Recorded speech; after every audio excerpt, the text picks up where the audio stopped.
सबों को जय यीशु। आज मैं फिर से आपको संत जॉहन के बारे में बताना चाहती हूँ कि किस तरह एक शिष्य द्वारा गुरु का परिचय होता है। और शिष्य कौन है? संत जॉहन। और गुरु कौन है? हमारा प्रभु यीशु। संत जॉहन ने प्रभु यीशु का परिचय दिया। तो मैं आज आपको भी कहना चाहती हूँ कि आओ हम भी प्रभु का परिचय बने। जिस तरह संत जॉहन प्रभु का परिचय देता है, हम भी प्रभु के बारे में कुछ बताएं अपने जीवन में। तो जैसे जैसे हम वचन सुनेंगे, मैं विश्वास करती हूँ प्रभु हमें अपनी आत्मा से भरपूर करेंगे और हम भी अपने जीवन में प्रभु यीशु का परिचय देने के लिए तैयार होंगे। संत जॉहन का सुसमाचार अध्याय 1 पद संख्या 6 और 7 में लिखा है, ईश्वर का भेजा हुआ जॉहन नामक मनुष्य प्रकट हुआ। जॉहन ईश्वर के द्वारा भेजा गया था और वो इस धरती पर प्रकट हुआ। वे साक्षी के रूप में आया। उसे ऐसे ही नहीं भेजा गया था, उसे प्रभु का साक्षी बनाकर भेजा गया, जिससे वे ज्योति के विषय में साक्ष्य दे। और वो ज्योति कौन है? प्रभु यीशु। और सब लोग उसके द्वारा विश्वास करें। संत जॉहन के द्वारा पिता ईश्वर यही चाहते थे कि उसके पुत्र पर विश्वास करें और उसे प्रभु जाने। और संत जॉहन ने पुकार पुकार कर प्रभु का साक्ष्य दिया।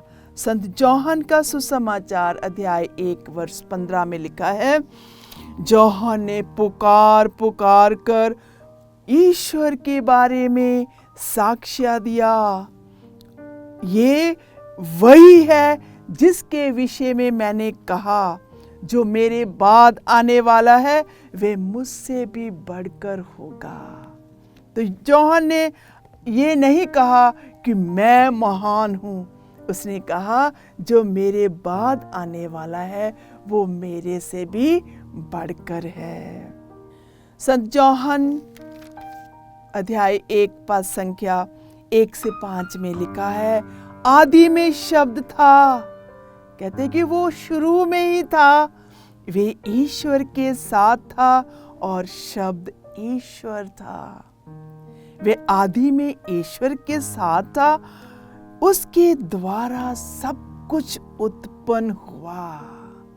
कहते हैं कुछ भी जो इस धरती पर घटा है, बना है, कुछ भी उसके बिना नहीं, किंतु उसके साथ हुआ।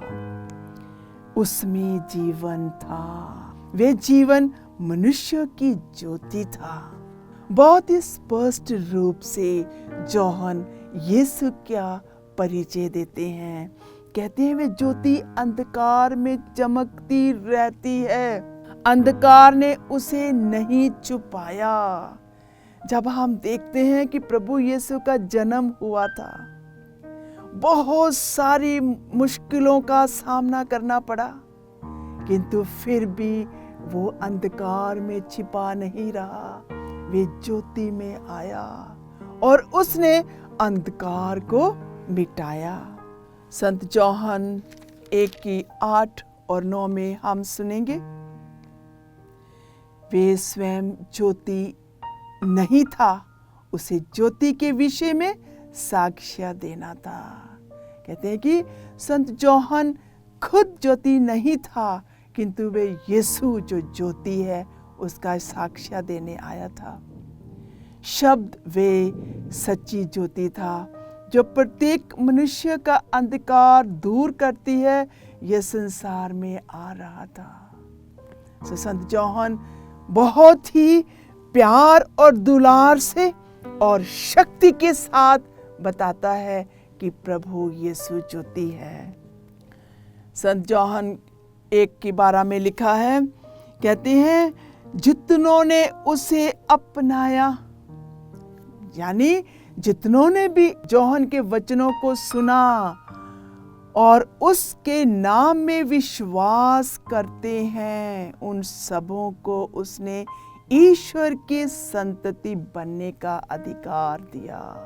जब हम गहराइयों में इन वचनों को जानेंगे, सुनेंगे, तो सच में हम सोचते हैं कि एक जो सच्चा भक्त है, सच्चा शिष्य है, वह अपने गुरु को बढ़कर उसका परिचय देता है और उसको महिमा देता है।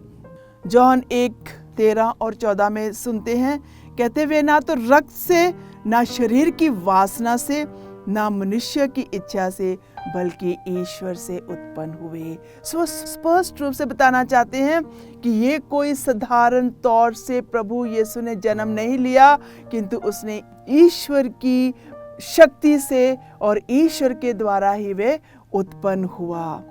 शब्द ने शरीर धारण कर हमारे बीच निवास किया। कहते हैं कि किस तरह वो ईश्वर होकर भी उसने हमारे में निवास किया।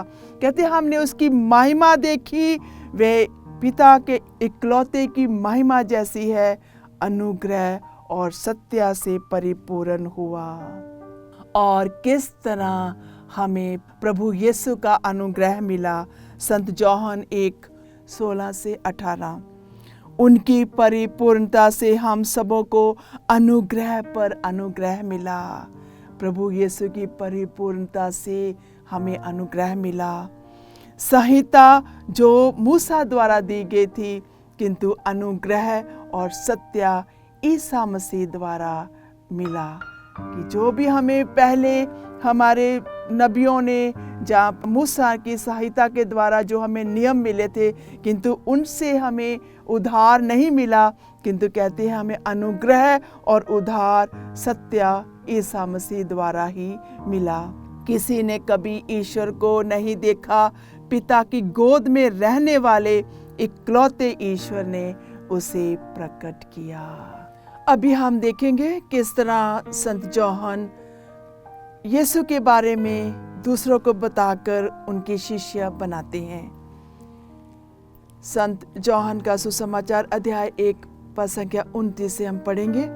दूसरे दिन जौहन ने ईसा को अपनी ओर देखा और कहा, जब यीशु उसकी ओर आ रहे थे, कहा, देखो ईश्वर का मेमना जो संसार का पाप हरता है। ये वही है जिनके विषय में मैंने कहा था, मेरे बाद एक पुरुष आने वाला है, वे मुझसे बढ़कर है, क्योंकि वे मुझसे पहले विद्यमान थे।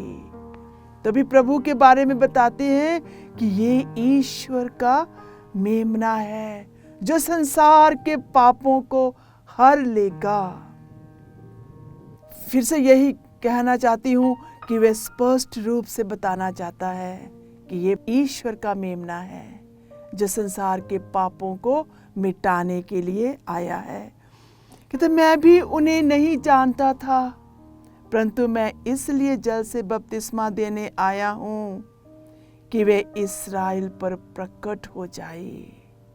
तो मैं बपतिस्मा देने के लिए आया हूँ ताकि सब लोग जान जाएं कि ये मसीह है जो दुनिया को बचाने के लिए आया है। फिर जौहन ने ये साक्ष्य दिया, मैंने आत्मा को कपोत के रूप में स्वर्ग से उतरते और उन पर ठहरते देखा। मैं भी उन्हें नहीं जानता था, परंतु जिसने मुझे जल से बपतिस्मा देने भेजा उसने मुझसे कहा था, तुम जिन पर आत्मा को उतरते और ठहरते देखोगे वही पवित्र आत्मा से बपतिस्मा देते हैं। मैंने देखा और साक्ष्य दिया कि ये ईश्वर के पुत्र हैं। तो प्रभु के आने से पहले ही जौहन प्रभु को जानते थे और पिता ने उसे स्पष्ट रूप से बताया था कि वे पवित्र आत्मा से भरपूर होकर पवित्र आत्मा से बपतिस्मा देंगे। अभी हम देखते हैं कि किस तरह संत जौहन ने बहुत सारे शिष्यों को यीशु की ओर आकर्षित किया। दूसरे दिन यूहन्ना फिर अपने 2 शिष्यों के साथ वही थे। उसने ईसा को गुजरते हुए देखा और कहा, देखो ईश्वर का मेमना। बार बार संत यूहन्ना प्रभु यीशु का परिचय देते हैं, प्रभु यीशु के बारे में बताते हुए यही कहते हैं, ये है ईश्वर का मेमना। दोनों शिष्य उसकी बात सुनकर ईसा के पीछे हो लिए। ईसा ने मुड़कर उन्हें अपने पीछे आते देखा और कहा, क्या चाहते हो? उन्होंने उत्तर दिया, रब्बी यानी गुरुवर, आप कहाँ रहते हो? ईसा ने उसे कहा, आओ और देखो। उन्होंने जाकर देखा कि वे कहाँ रहते हैं और उस दिन वे उसके साथ रहे। उस समय शाम के लगभग 4 बजे थे। तो प्रभु को जानने के लिए ये शिष्य प्रभु के पास गए, जो यूहन्ना की बात सुनकर ईसा के पीछे हो लिए थे। उन दोनों में एक सिमोन पेतरुस का भाई अंद्रियास था। उसने प्रातः अपने भाई सिमोन से मिलकर कहा, हमें मसीह मिल गए हैं। और वे उसे ईसा के पास ले गए। ईसा ने उसे देखकर कहा, तुम यूहन्ना के पुत्र सिमोन हो, तुम केफस कहलाओगे, यानी पेतरुस कहलाओगे। दूसरे दिन ईसा ने गलीलिया जाने का निश्चय किया। उनकी भेंट फिलिप से हुई और उन्होंने उससे कहा, मेरे पीछे चले आओ। फिलिप बैतसैदा का, अंद्रियास और पेतरुस के नगर का निवासी था। फिलिप नथानियल से मिला और बोला, मूसा ने संहिता में अपने नबियों में जिनके विषय में लिखा है वही हमें मिल गए हैं। तो यूहन्ना परिचय देता है और वो परिचय देता गया और प्रभु के शिष्य अभी बढ़ते गए, आगे बढ़ते गए और प्रभु अपना कार्य बढ़ाते गए। मूसा ने संहिता में और नबियों ने जिसके विषय में लिखा है वही हमें मिल गए हैं। वे नाजरत निवासी यूसुफ के पुत्र ईसा हैं। नथानियल ने उत्तर दिया, क्या नाजरत से कोई अच्छी चीज आ सकती है? फिलिप ने कहा, आओ और स्वयं देख लो। तो जब नथानियल को कुछ गलत फहमी होती है और वो नाजरत के निवासियों के बारे में अच्छा नहीं सोचता है, किंतु फिलिप कहता है, तुम स्वयं आओ और देख लो। ईसा ने नथानियल को अपने पास आते देखा और उसके विषय में कहा, देखो ये एक सच्चा इस्राएली है, इसमें कोई कपट नहीं है। प्रभु यीशु नथानियल के दिल को जीतने के लिए उसकी बड़ाई करते हैं। नथानियल ने उसे कहा, आप मुझे कैसे जानते हो? ईसा ने उत्तर दिया, फिलिप द्वारा तुम्हारे बुलाए जाने से पहले ही मैंने तुमको अंजीर के पेड़ के नीचे देखा। प्रभु यीशु नथानियल के बारे में बताते हैं कि तुम कहाँ थे और तुम क्या कर रहे थे। नथानियल हैरान हो जाता है और कहता है, गुरुवर, आप ईश्वर के पुत्र हैं, आप इस्राएल के राजा हैं। जब नथानियल को प्रभु के बारे में पता चल जाता है कि वो जानी जान है, उसके जाने से पहले ही उनके भविष्य के बारे में जो चीज़ें उसके जीवन में हो रही थी प्रभु ने बता दिया और वो हैरान हो गया और वो विश्वास करने लगा। ईसा ने उत्तर दिया, मैंने तुमसे कहा है, मैंने तुम्हें अंजीर के पेड़ के नीचे देखा, इसलिए तुम विश्वास करते हो। तुम इससे भी महान चमत्कार देखोगे। ईसा ने उससे ये भी कहा, मैं तुमसे ये कहता हूँ, तुम स्वर्ग को खुला और ईश्वर के दूतों को मानव पुत्र के ऊपर उतरते चढ़ते हुए देखोगे। तो ये है शिष्य के द्वारा गुरु का परिचय। शुरुआत से लेकर अभी तक जो भी हुआ है, संत यूहन्ना बहुत ही अच्छे ढंग से अपने गुरु का परिचय देता है और गुरु की और दूसरे शिष्यों को आकर्षित करता है। आओ आज हम भी उस महान प्रभु की स्तुति करें और संत जॉन के लिए धन्यवाद दें, जिन्होंने आकर प्रभु के मार्ग को तैयार किया। आओ हम प्रार्थना करें। हे पिता ईश्वर, आज हम भी यही अभिषेक चाहते हैं, जिस तरह संत जॉन ने प्रभु यीशु के मार्ग को तैयार किया, प्रभु यीशु का परिचय दिया, प्रभु यीशु की साक्षी दी और बहुत सारे शिष्यों को प्रभु यीशु की ओर अभिमुख किया। हम भी आज यही आशीष पाना चाहते हैं। हे प्रभु, हमें भी अपने अभिषेक से भरो, हमें भी तेरा परिचय देने के लिए तैयार करो।